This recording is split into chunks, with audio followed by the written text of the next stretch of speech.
Hi guys, welcome back to my channel. Sorry the lighting's bad in here, and I am very casual today. Today is Sunday, it's the middle of January. I don't know the day, but one of my employees called off today, so I was like last minute coming into work today. And to be honest, I have so much stuff to get done this week, today, whatever. And so I kind of just threw myself together, and here we are. But if you're new to my channel, my name is Kate, and I own a boutique. I own 2 stores and an online store. I'm in one of them now. This is the one that's in the mall.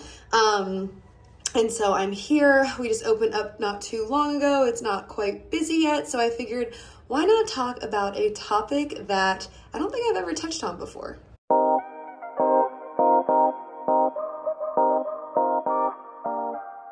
Okay, so the topic I wanted to talk about was plus size, selling plus size clothing, why I do not sell plus size clothing, pros and cons of selling plus size clothing.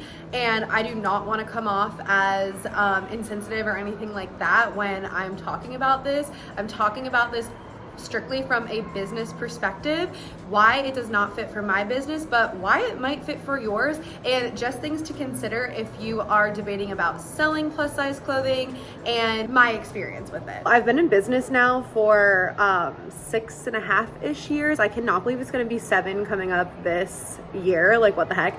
And so I've had some experience with selling plus size clothes.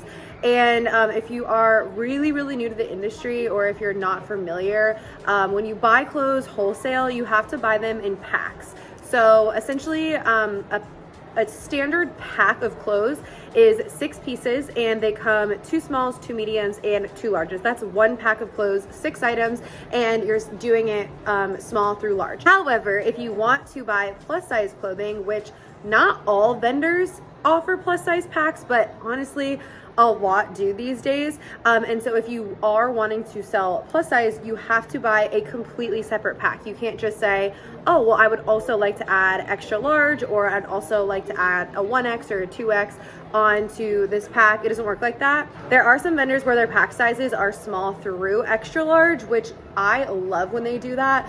I would actually prefer if pack sizes were extra small, medium, large, and extra large. So that way we are like hitting a wide group of people. But of course, there's always going to be people who are smaller or bigger than that run in general. But I feel like that's hitting like a big part of at least my target audience.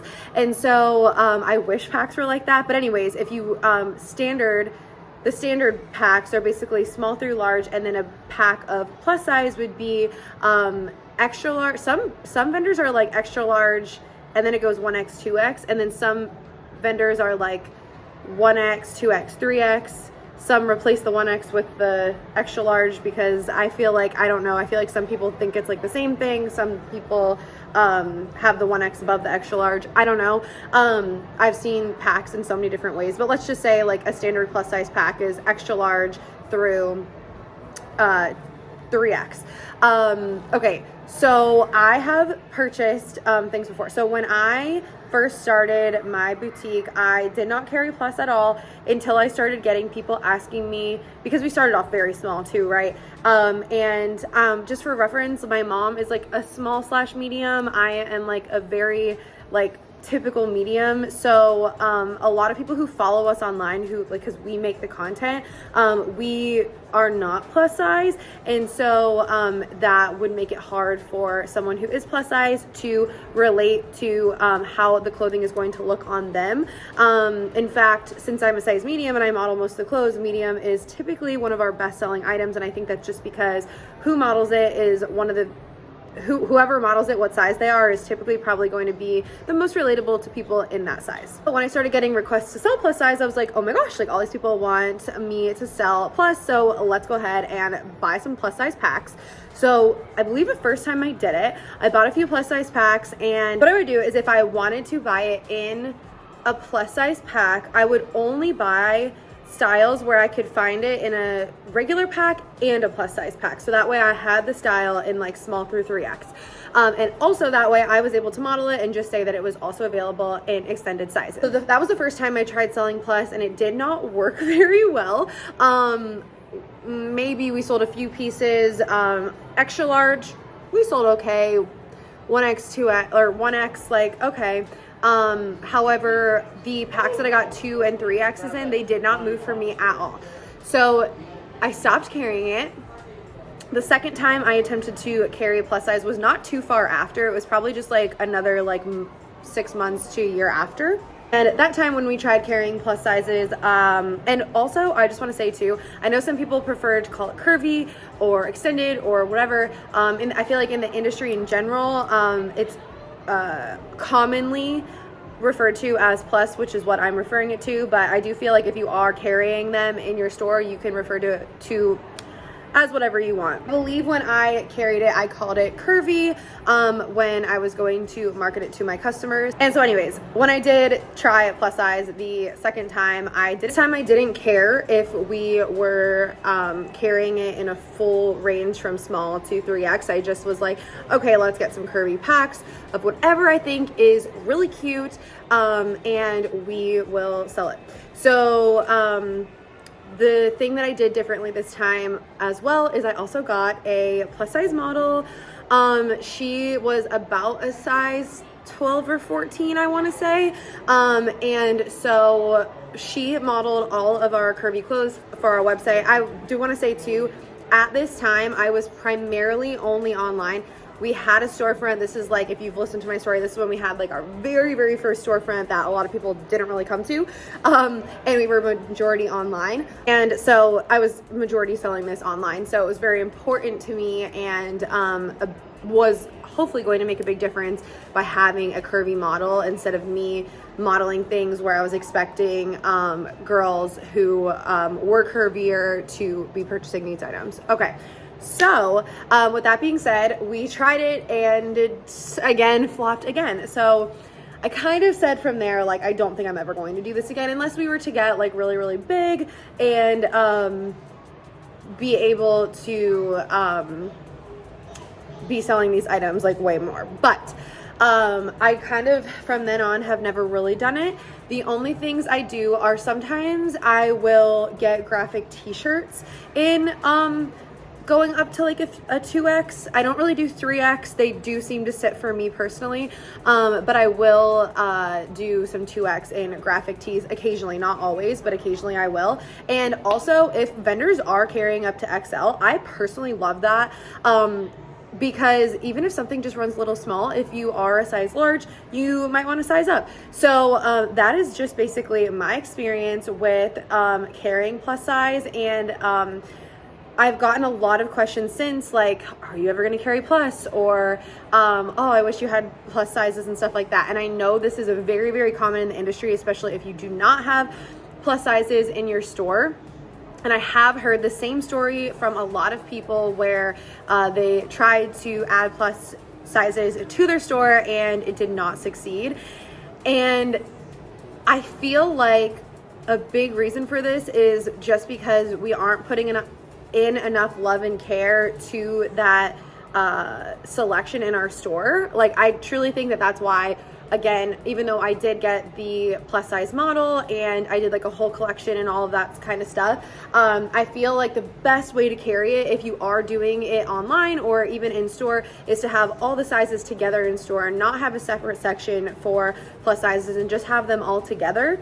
But I do think that it's important to consider doing this from the start, especially if people are used to coming into your store and they've came into your store before or came to your website before and realize that you don't have plus sizes, and now they're probably never going to come back because they're just going to say, well, I don't have plus sizes. So unless you put in a ton of marketing dollars into it, it is going to be kind of hard to get those people to come back to you. First of all, I'm going to start off with the cons of carrying plus, which I kind of just said with people not knowing that you carry it if you do then add it on to your store, and then like the fact of like getting another model if you yourself are not curvy. And then the other con to it, I'm just going to say, is that the prices of the plus size packs are more expensive than the regular packs, which, again, looking at it from a business standpoint, I understand because you are really technically using more material to make these goods. But I just feel like as an industry as a whole, because then like when the retailer goes to sell these items to their customer, it's not like we can like then mark up the curvy sizes more, because that's not right, that's not fair. And so a part of me feels like it's not really right that vendors do that either, even though I do understand the business perspective behind it and why they have to. But just like me, how I would even out the prices, you know, then you might have to bump down the plus $2 and bump up the regular $2 and kind of meet somewhere in the middle. I feel like vendors should kind of do the same thing. As I'm editing this video though, I do realize why vendors do this, because if they're selling like 90% standard packs versus plus, then they would be overcharging us all for the standard if we majority buy that pack size. But I understand it from a business perspective. Even when I buy like t-shirts that are just blank to make on our own, like it does cost me more to purchase sizes that are over a size large or extra large. So those are my reasons why I do not sell plus sizes in my store right now. And that's not to say that I never will again. It's just that it hasn't worked out for me in the past, and maybe it will in the future. However, I do want to talk about the pros to selling plus, and how there's a really, really big business opportunity if you feel that if it's you and your demographic and your brand. So there have been so many boutique owners that I have known that started their boutiques literally way after I did, and they're honestly way more successful than I am, because they've really marketed themselves as someone who carries plus sizes, and it's like a destination for those who are shopping for plus sizes to go and find what they're looking for. I know a lot of people who sell Judy Blue jeans, particularly because they're so stretchy and they're just great jeans for literally anyone, with or without curves, because they're so comfortable. People love those, and they are really, really great with carrying plus sizes and just catering to that body size type as well. So like I said, I feel like I've seen people who have just had so much success, especially if there's nowhere in your local town to shop plus sizes, and then they come to you and they find you, and then you are just their go-to place and like the only place to go to. So that is where I feel like you could be really, really successful with plus sizes, and you're basically just like doubling your market. There is like a statistic, I'll put it here, with the percentage of people who do wear plus size clothing in the United States. So that is really interesting to me. And again, I'm just speaking on this as a like business perspective. So there's a really big opportunity and market there if you feel like that's something that you do want to take on. For me, it's just not the right thing for me to take on right now. But like I said, in the future, that doesn't always mean that I can't. And yeah, and I know that one thing that I get a lot is like negativity, because I don't carry plus sizes, and a lot of people who are plus size that are shopping for those sizes, and you tell me if this is correct if you are plus size yourself, but a lot of people come in and they think that I don't care. Of course I care. Like, I want everybody to be able to fit in all the clothes that I carry, or just like, I don't want anyone to have a hard time finding clothes that fit them. That is so frustrating. And so 110% I completely understand, but it is a business decision for me. I just wanted to do that because I saw a question about that, and the reason, and I do know that people have asked me, what do you tell people who ask like, why don't you carry plus size, or would you ever consider it? And it is a hard question to answer, I will say, but I just think you have to tell the honest truth of why you don't sell plus size, or if you do have plans to sell plus size in the future. So I would just be honest with your customer. And so basically what I usually just tell them is, I've tried it in the past. Unfortunately, it didn't work that great for us, but that doesn't mean that I won't try it again in the future. It's just honestly a whole different market to tap into. So yeah, you never know. And I'm sorry that we don't have it now. And that's basically how I answer the question. So I know it's kind of a hard one. But yeah, if you guys have any other additional questions about that, feel free to reach out and ask me. And I guess that is